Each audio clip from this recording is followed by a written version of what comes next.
welcome back. Today we're going to take a look at how we can utilize FuncT and ActionT. Now you might be asking yourself, what is FuncT and ActionT? Well, it's the .NET 3.5 way of allowing yourself to create a delegate and do a callback. Prior to .NET 3.5, you need to create a custom delegate anytime you want to do any type of callback functionality. Now you don't have to. We'll take a brief look at how you can utilize both FuncT and ActionT in a very simple application. Now before I get started, let me kind of show you what's already there. I've got this class here, and I've called it the some class that does stuff and another class that does stuff. And what I want to show you today is a way you can take and create a method that does callbacks into common functionality. And this is just meant to be an example of showing you how to utilize FuncT or ActionT. It's not necessarily working code. And my two classes do the same thing. And one of the methods in each class takes integers and multiplies them and returns a value. The other will take a string and simply write it out to the console. Now, in our test application, I've got a method here called calculateData. It takes in both an integer, a and b. And, we're going to do some kind of make-believe logic here and say, if a equals 1, we want to use the sum class. And if it doesn't equal 1, we want to use the other class. Think of sum and other class as rules. So I don't really like this logic here. I think it's pretty bad. I think it just smells because over time the variations of this will grow. Not to mention there'll be a time where someone says, I don't want the result to be 0, I want it to be 0 ... which means you've got to go in and change that in two different places. I really don't like this. I don't think it's very manageable. In the long run, I think it's pretty bad as well because calculateData doesn't explicitly tell you what you're actually calculating. So what I want to do is create a new class, a new set of methods on this class.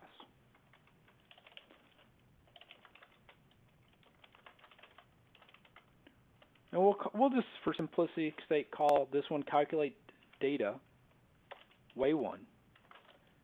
And we'll take in an int32 and we'll call it A, and we'll do int32 and we'll call it B again. And then what I want to do is if I want to call way1, I want to use the sum class. And if I'm going to go ahead and create another method here called way2, and it will call the other class. So let's do some new class.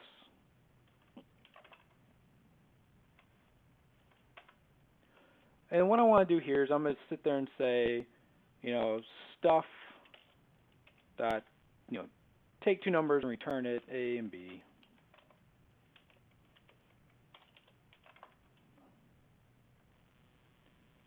And then we're going to do something, stuff, or take it and write it out.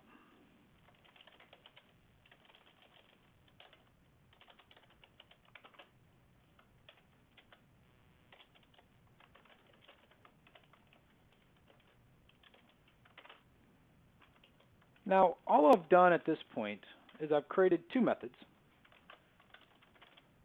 that replicate my calculateData. But as you can see, they both have the same logic in it, and they both reek of, in the future, you're going to make a change, and you're going to forget to change it in one spot and not in another spot.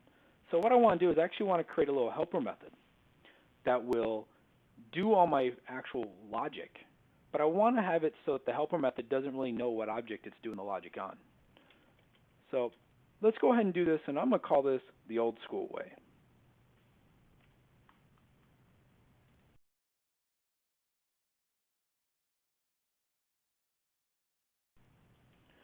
Now what we're going to do here is I'm going to create a very simple private method. And I'm going to call this perform logic. And if I could type today, that'd be a good thing. And this is going to be similar to our other ones. It's going to take in an int of A and int of B. Now, because I want this to use delegates, and again, we're doing this the old school way, so I'm going to show you how to deal with delegates first.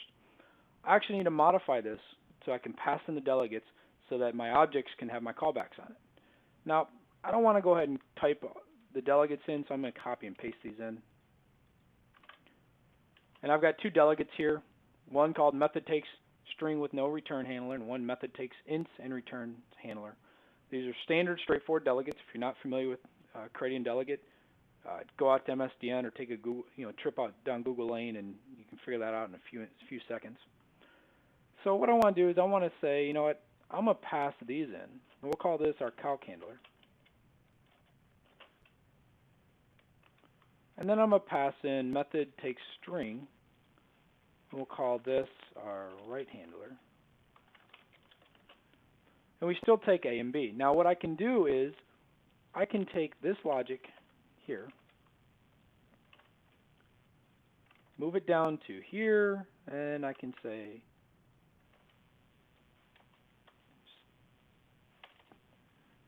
and with a couple keystrokes, I now have my callback where I will simply pass in my methods that I want called, and this general common logic will actually call them. So let's wire these up.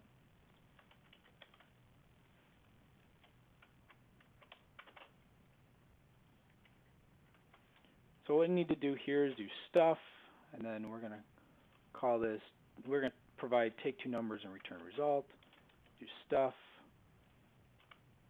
take in a string and write it out, and we'll do A comma B. And I can go down here and I can copy and paste this exact same code because it will work verbatim. And so now I've taken out my logic that are in two separate methods, and I've split that into, I've taken those two and put them into a common, but I'm doing it via callbacks. This works, is pretty cool, but you know what? I don't really like the idea that I got to create these right here. I think it's kind of crap. So what I want to be able to do is actually want to replace those and use Func and ActionT. Now, before I go and switch that, now I want to make sure that I can run this. It'll output the data like I think it will. That way you don't think I'm pulling some magic stuff on you. So let's go ahead, and I'll go ahead and create a little unit test here.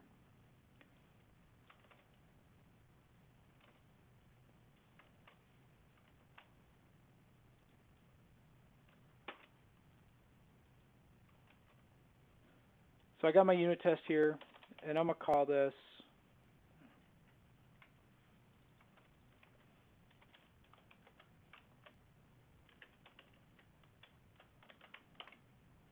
continue now. So I've got my unit test here, and what I'm just going to do is run this real quick. And when it gets done running, we'll take a look at the output window, just make sure that it ran correctly, and we'll see the output.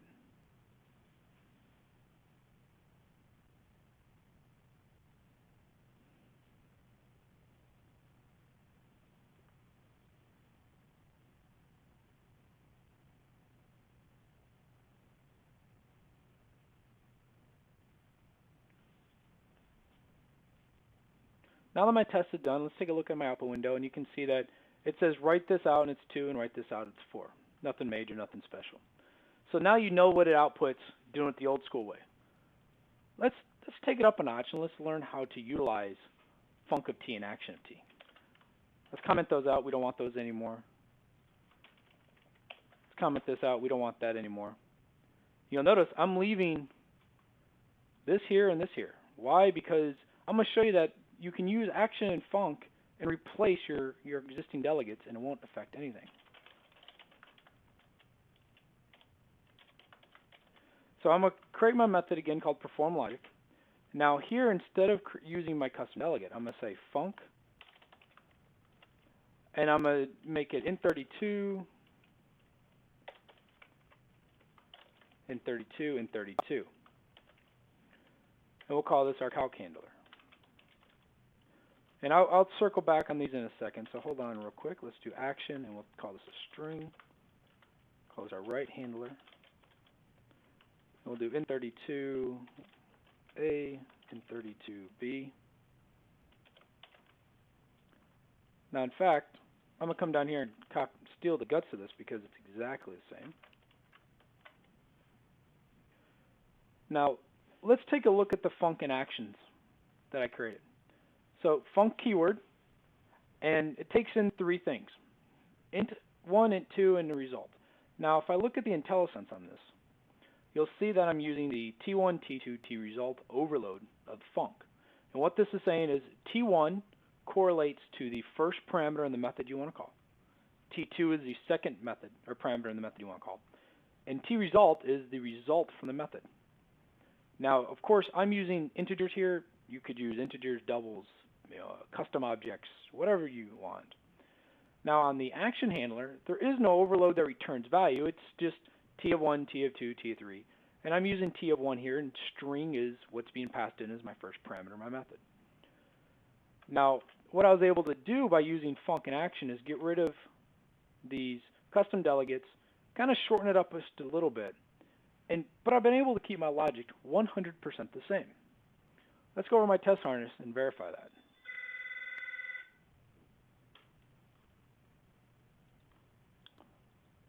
Now let's run our unit test again, and if all works well, I should have the exact same output.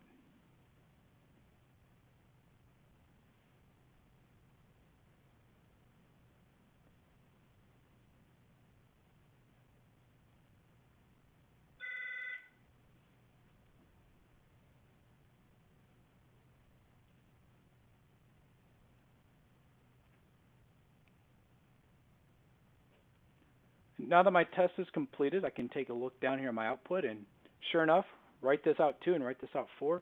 That's the exact same values I had last time. So I haven't broken anything. So what have we done today? We've taken a look how we can utilize Func and Action, which are part of .NET 3.5, and replace all the custom delegates that we may have created and completely simplify the amount of code we have to write. So I hope you learned something. Until next time.